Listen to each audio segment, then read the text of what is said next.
लसन का नवा बहाना सोच रहे हैं या है मुर्दा बुत सिर्फ टांग दे सहारे खलोता है। घोड़े तो थले ते आ सोनिया, तेनू ते पहले ही छड़ देण दा हुण तक दुख है। मेरा दिल कहंदा है तेरी मौत की लकीर मेरे हाथ च लिखी है।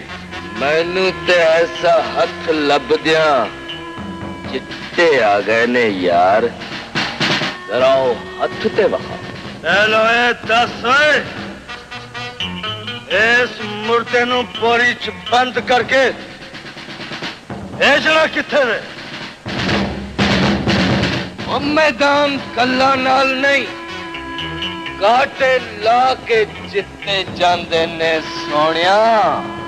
चला गंडा सा चला। इस 1.5 मन की लाश ते एक गंडासा किंदी को देर चलेगा। इस पिंडे ते निशान पाउण लई ते मैं पूरा पंजाब फिरिया वा।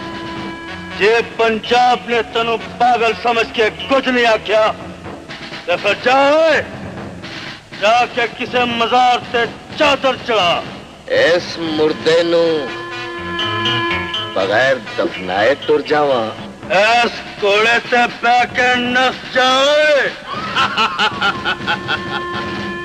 ओए नत्तियां ते गिद्दड़ दे कन्न च भी पा दईए ते ओ भी नहीं नसदा। मैं ते फिर नूरी नत्ता।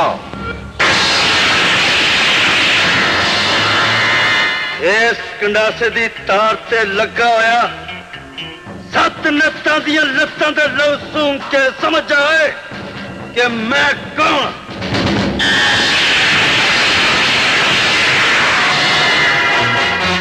अच्छा ते मौला जट तू है? अपनी लत अपने हथी ला के मेरे पैरों में छोटे हुए जट दे खाक तो बचन दी आखिरी सूरत ही। बस कर सोनिया बस कर, किधरे नजर लगदी मैनू रज के वेख तो लैण दे। वाह रब्बा, लत्तां भी 2 ने, हथ भी 2, सिर भी एक। इन्ने आम जिस्म बिचते वो जुर्रत आ ही नहीं सकती जेड़ी लत नाल टकरा सके। तेरी बदबख्ती सिर्फ ऐनी है नत्ता, तू जट दा सिर्फ ना सुने आधा खाक नहीं देखा। ओए जटा, इन्नू चीर के वेख होए, तेनू पता लगे तेरा किस बड़ा नाल वापिया है। कुआड़ी स्थिति कर जट दा गंडासा तेरी हिक ते बच्चा ते तेनू अपना हथियार याद आ नहीं।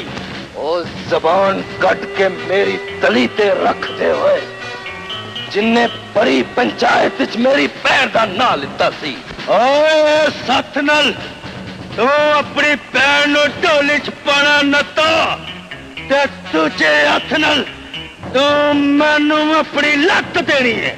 ओए जटा